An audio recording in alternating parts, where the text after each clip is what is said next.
Framing question का मतलब होता है प्रश्न बनाना। प्रश्न कैसे बनते हैं हमारे? आंसर से। आंसर कितने प्रकार के होते हैं? दो प्रकार के, एक यस नो वाले और बिना यस नो वाले। यदि आंसर यस नो वाले हों तो हमें फ्रेमिंग क्वेश्चन केवल हेल्पिंग वर्ब से ही बनाना पड़ेगा। क्वेश्चन वर्ड नहीं लगाएंगे, व्हाट व्हेन वेयर नहीं लगाएंगे, केवल हेल्पिंग वर्ब लगाएंगे। तो helping verb subject verb plus object. अब हमारे आंसर में यदि वर्ब की फर्स्ट फॉर्म है तो हम डू डज हेल्पिंग वर्ब से बनाएंगे। डू डज हेल्पिंग वर्ब मतलब सब्जेक्ट वर्ब प्लस ऑब्जेक्ट। यदि हमारा आंसर वर्ब की सेकंड फॉर्म है तो हम क्या करेंगे? डिड हेल्पिंग वर्ब से क्वेश्चन बनाएंगे। और यदि इन दोनों के अलावा बाकी जितनी भी 17-18 हेल्पिंग वर्ब इस चार्ट में हैं उनमें से कोई भी हेल्पिंग वर्ब वाला वाक्य आ रहा है, हम उसी हेल्पिंग वर्ब से क्वेश्चन बनाएंगे। इसके बाद मॉडल जो can, could, may, shall, will, should, would model है, हम उसी को आगे लगाते हुए क्वेश्चन बनाएंगे। ठीक है। और यहाँ पर आ जाओ, यहाँ पर क्या है कि जो आंसर है उसमें यस नो नहीं लगा रहेगा। क्या नहीं लगा रहेगा? यस नो नहीं होगा। और यस नो नहीं होगा तो वो कोई ना कोई क्वेश्चन वर्ड तुम्हें देगा, वहां हु देगा, फिर आगे से बनाओ। तो मान लो उसने हु दिया तो हम आंसर में सबसे पहले तो उस आंसर का सब्जेक्ट को काट देंगे, फिर बनाना है हमें। फिर बनाना है तो वही रूल, इसी रूल से बनाना है। अगर उसकी फर्स्ट फॉर्म है तो हमें डिड से, डू डज से बनाना है। सेकंड फॉर्म है तो डिड से बनाना है। इन दोनों के अलावा कोई और हेल्पिंग वर्ब से है, उसी हेल्पिंग वर्ब से बनाना है। समझ आया? मॉडल से तो मॉडल से बनाना है। हमें एक्स्ट्रा काम क्या करना पड़ा? क्वेश्चन वर्ड से संबंधित शब्द को आंसर से काट देंगे। अब कौन से क्वेश्चन वर्ड से क्या करता है? तुम्हारे सामने लिखा हुआ है, हु से आंसर में सब्जेक्ट कट जाएगा, हुम से इनडायरेक्ट ऑब्जेक्ट कट जाएगा। इनडायरेक्ट ऑब्जेक्ट कौन होते हैं? आई का मी होता है, और वी का अस होता है, यू का यू होता है, ही का हिम होता है, शी का हर होता है, और दे का देम होता है। ये सब इनडायरेक्ट ऑब्जेक्ट हैं। ये तो प्रोनाउन संबंधी है। या इसके जगह वर्ब के बाद कोई नाम आ जाए वो भी इनडायरेक्ट ऑब्जेक्ट होता है। वर्ब के पहले आए तो सब्जेक्ट होता है। वर्ब है प्ले, ये प्ले वर्ब है। अगर प्ले के पीछे यहाँ आ गया राम, ये क्या है? सब्जेक्ट। लेकिन ये राम अगर यहाँ आ गया तो क्या हो गया? Indirect object. तो या तो प्रोनाउन होना चाहिए इसका हिम, या नाम होना चाहिए। समझ आया? तो इसका स्थान होता है वर्ब के बाद इनडायरेक्ट ऑब्जेक्ट का। कहाँ होता है?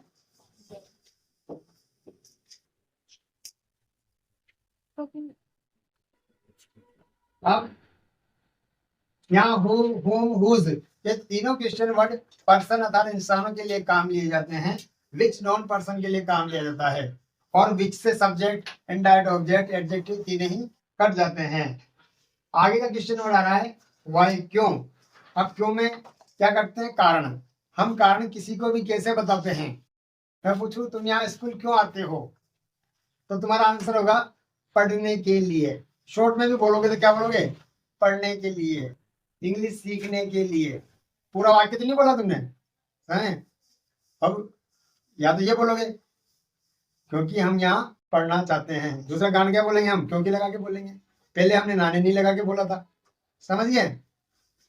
और तो अगर नाने नहीं लगा के लिए के लगा के बोले तो हम इनका प्रयोग करेंगे, और क्योंकि का प्रयोग करेंगे यार, क्योंकि हम पढ़ना चाहते हैं। तो कोई भी कारण इन शब्दों में बोला जाता है तो उस कारण के आगे का पूरा वाक्य काट देंगे, जितना भी होगा ना शेष वाक्य, इसके साथ पूरा वाक्य काट देंगे, शेष वाक्य। बिकॉज जहां भी शब्द आया है वहां से आगे का पूरा वाक्य काट देंगे। समझ आए नहीं? उसके पहले का जो बचेगा फिर इस फॉर्मूले से हम उसका क्वेश्चन बनाएंगे। इसी प्रकार हाउ, हाउ का मतलब क्या होता है? कैसे। और इससे क्या पता लगता है? क्या काटना है तुम्हें? मैनर्स। मैनर्स, मैनर्स का मतलब कार्य करने का तरीका। वो जोर जोर से रो रहा है, वो धीरे धीरे चल रही है। समझ आया नहीं है? कछुआ धीरे चलता है, खरगोश तेज दौड़ता है। अब उसका प्रश्न बना के देखो, कछुआ कैसे दौड़ चलता है, खरगोश कैसे दौड़ता है। समझ आएंगे? तो कैसे आया कि नहीं आया? तो ये मैनर्स बताता है, तरीका बताता है हाउ। इसी से हाउ से 2-3 शब्द और बन जाते हैं तुम्हारे। ज्यादातर काम जो आने वाले हैं, एक तो हाउ मेनी। हाउ मेनी का मतलब होता है कितने, क्या होता है? और ये किसको काटता है? संख्या को, नंबर्स जिसे कहते हैं ना तुम, नंबर्स मतलब संख्या को काटता है ये, और जब भी काटेगा तो उसकी संख्या को आगे ले आएगा इसके पास। कैसे? हमारी कक्षा में 10 छात्र पढ़ते हैं, तो तुम जब प्रश्न पूछोगे तो कितने के बाद क्या, हमारी कक्षा में कितने छात्र पढ़ते हैं, तो कितने के बाद क्या लगा? छात्र। छात्र क्या है? संज्ञा, नाउन, स्टूडेंट। तो जो भी हाउ में कभी भी आएगा तो इसकी नाउन जरूर लगेगी, और उसके नाउन को ही हम आंसर में काट देंगे। समझ आया नहीं आया? क्योंकि उसको जो स्टूडेंट है उसको यहाँ लिया हम, तो वहां से कट गया ना, दोबारा नहीं लिखते हम। ठीक है, ये था। अब इसके बाद हम एक एक प्रैक्टिस करते हैं।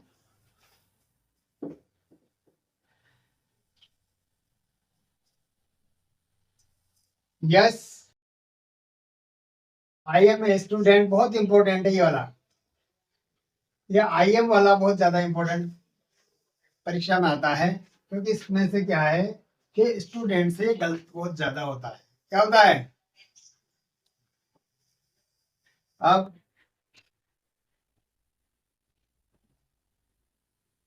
यस है तो हमें क्या करना है?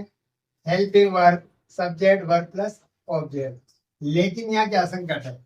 यहाँ संकट ये है, ये एम हेल्पिंग वर्ब का काम नहीं करके वर्ब का काम करे। तो ऐसे वाक्य जो वर्ब का काम करते हैं, इजेमार हो, वाजवर हो, से इजेमार, वाजवर और हेजेव, अगर ये वर्ब का काम करते हैं तो हम इनकी इन्हीं हेल्पिंग वर्ब, जो वर्ब का भी काम करे और हेल्पिंग वर्ब का भी काम करे, हम उसी से बना देते हैं। यहाँ वर्ब का काम क्यों कर रहा है?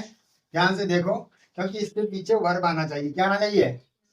एम के पीछे प्लेइंग आना चाहिए, गोइंग आना चाहिए, ईटिंग आना चाहिए। समझ आए नहीं? लेकिन वर्ब नहीं आ रही तो हेल्पिंग, अगर वो आ जाती थी किसका काम करता? वर्ब आ जाती तो हेल्पिंग वर्ब बन जाती है, पर वो आई नहीं तो किसका काम कर रही है? खुद ही वर्ब का। तो इजेएमआर, इज एम आर वाले इजेएमआर से ही बनते हैं, और अभी बनने के डिसाइड इससे होगा। किससे होगा? सब्जेक्ट से। और सब्जेक्ट इसमें नियम क्या है कि फर्स्ट पर्सन किसमें बदल जाते हैं, और सेकंड किसमें बदल जाते हैं? फर्स्ट में। Third person no change. तो अब ये फर्स्ट पर्सन है, फर्स्ट पर्सन का एक नंबर है, तो ये किसमें बदल गया? यहाँ आके सेकंड पर्सन, उसका एक नंबर। और ये किसको समझ आया? आ गया। अब इसके अनुसार हम यहाँ पर डिसाइड करेंगे कि हेल्पिंग वर्ब कौन सी लेंगे। तो यहाँ डिसाइड करा तो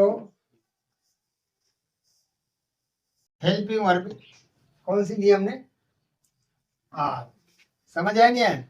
क्या होता है, इसको बदल देते हैं लेकिन हेल्पिंग वर्ब यही रख देते हैं। या तो ये बदलने में गलती होती है, इंपॉर्टेंट क्यों है? या तो इसको बदलने में गलती हो जाएगी स्टूडेंट से, या इसको हेल्पिंग वर्ब देने में गलती हो जाएगी। इसलिए परीक्षा वाला इसको बार बार आर यू स्टूडेंट, इसको समझ आएगा? आ गया? चलो,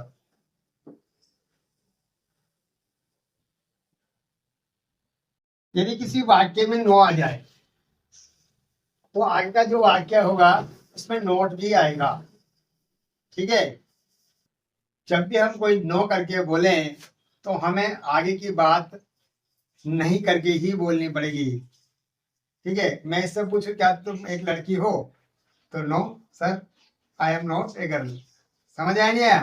तो उसे बात नो भी बोलना पड़ेगा और मना भी करना पड़ेगा। तो नो,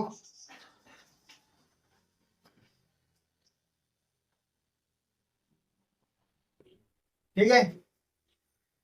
अब जब ऐसा वाक्य आए तो नो से क्या काट देते हैं हम? नोट। तो अब देखो हमारा सिंपल सेंटेंस बन गया वापस। अब सिंपल बन गया तो अभी बनाया था हमने कि ये किसमें बदलेगा? तो ये जेएमआर की जगह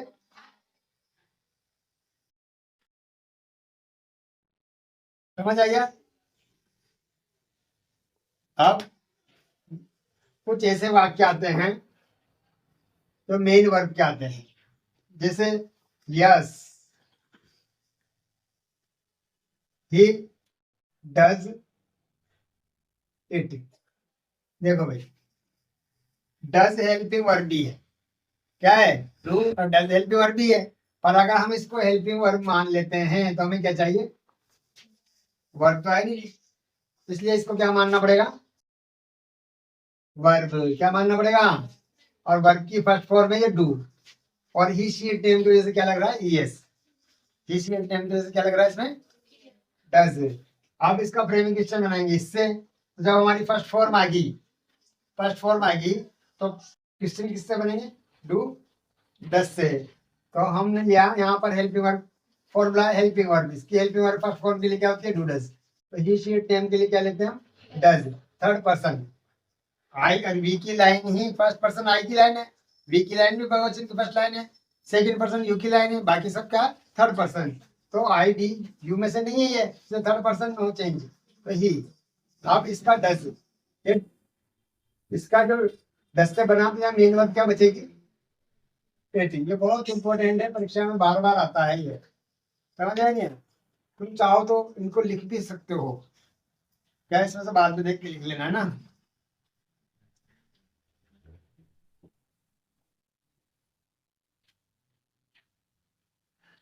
कई बार ये प्रश्न में बहुत बार बार आता है कि she has a car pen pencil, ये वाला भी बहुत बार बार आता है प्रश्न में।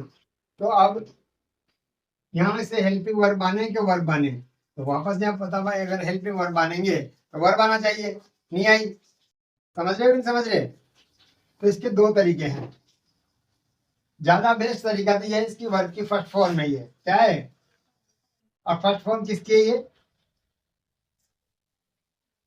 हैव की, हैव की है ये फर्स्ट फॉर्म है, हैव की है, और फर्स्ट फॉर्म की किससे बनते हैं डू डज से। रूल तो क्या कहता है इससे बनते हैं।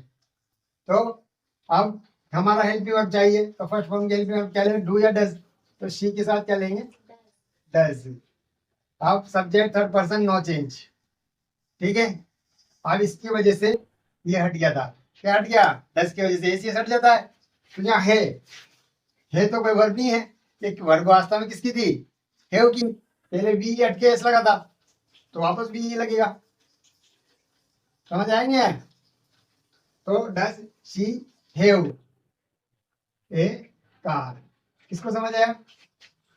आजकल क्या कर रहे हैं इस हेज को ही आगे लगा के बना देते हैं, हालांकि ये गलत है, पर तुम ये वाला बना क्या समझ आई नहीं आई, क्योंकि इसमें गलती होने के चांस नहीं है और कोई कंफ्यूजन नहीं है इसमें, पूरी हमने हेल्पिंग वर्ब ली मेन वर्ब वापस बनाया और ये हुआ, ठीक है। तो ये इंपॉर्टेंट मैंने 3 क्वेश्चन 4 क्वेश्चन जो बार बार परीक्षा में आते हैं तुम्हें बताया भी। अब हम आ रहे हैं क्वेश्चन वर्ड वालों पर, किस पे आ रहे हैं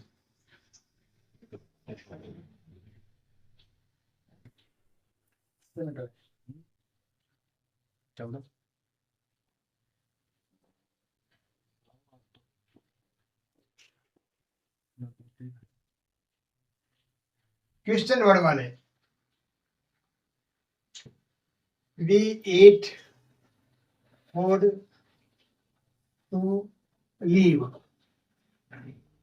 ये तुम्हारा आंसर आया वहां परीक्षा में और उन्होंने दे दिया वाई से बनाओ, क्या बनाओ, तो तुम्हारे पास वाई का मतलब कारण हटाओ।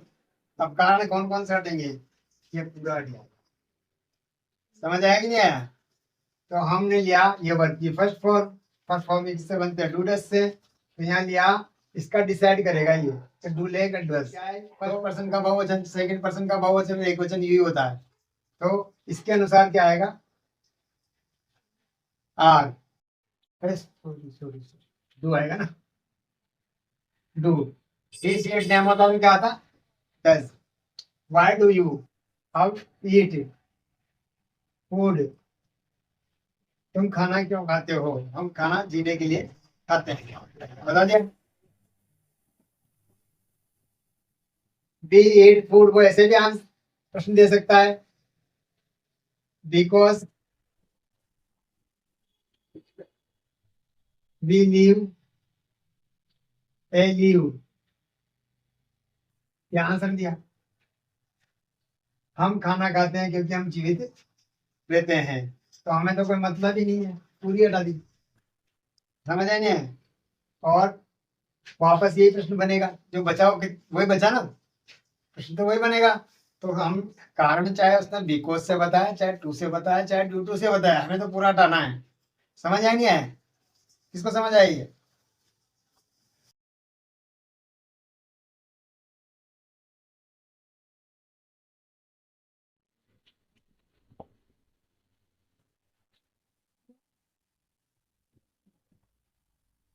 राम वॉन द मैच, ठीक है, Ram won the match.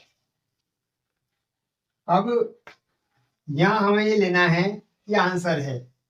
Answer दो फॉर्मूले में आता है हमारा, एक आंसर आता है बिना हेल्पिंग वर्ब में, और एक आंसर आता है हेल्पिंग वर्ब में। तो हमें यहाँ कोई हेल्पिंग वर्ब नहीं दिखाई दे रही, इसलिए किस फॉर्मूले से बना हुआ है, इस फॉर्मूले से ये वाक्य बना हुआ है। समझ आ रहा है? तो अब हमने ये छाटा, ये सब्जेक्ट है, ये वर्ब है, और ये ऑब्जेक्ट है, ठीक है।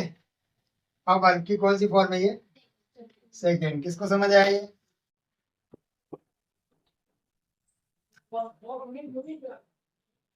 हु, यहाँ इसने क्वेश्चन वर्ड दे दिया हु। हूं में तुम्हें कुछ भी नहीं करना। क्या करना है? केवल सब्जेक्ट काटना है और नकल करना है। Who won the match. समझ आया कि नहीं आया? आ गया? तो ये मैंने क्या सिखाया? वाई का सिखा दिया, हु का सिखा दिया। अब हम सीखेंगे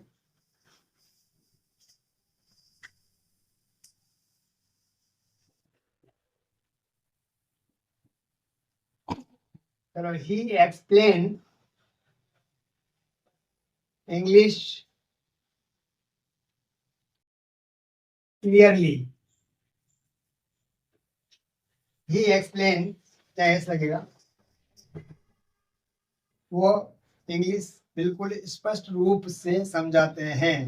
कैसे समझाते हैं? हाउ लेंगे, हाउ से तरीका कट गया, मेहनत कट गया, तरीका समझ आ गया। अब बनाएंगे फर्स्ट फॉर्म में। फर्स्ट फॉर्म में किससे बनते हैं? डू डस से। तो ही की वजह से क्या लगेगा? डस, क्योंकि चेंज तो होगा नहीं है। ही, अब फॉर्म के बाद वर्ब, वर्ब क्या एक्सप्लेन आ जाएगा, एस लग गया ना आगे, डस लग गया तो इसका एसीएस इसमें आ गया, यहाँ एक्सप्लेन हो जाएगा। और इंग्लिश, समझ आ गया? अब आ जाओ, there are 10 student in our class, ठीक है।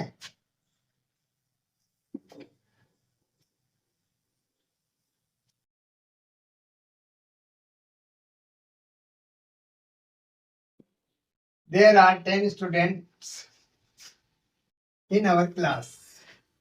यहाँ दिया इसमें हाउ मेनी, हाउ मेनी, और वहां लिख रहा हाउ मेनी क्या करते हैं? संख्या, संख्या क्या है?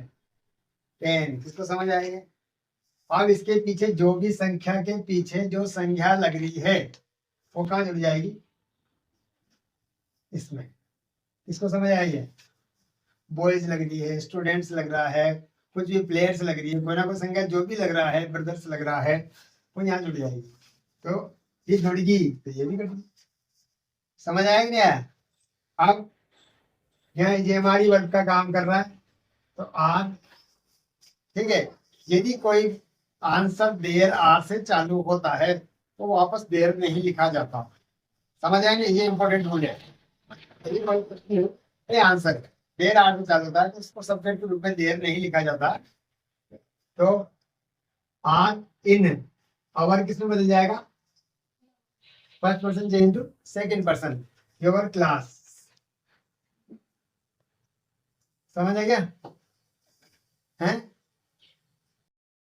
ये हाउ मेनी तक मैंने बता दिए, उसके बाद और देखते हैं।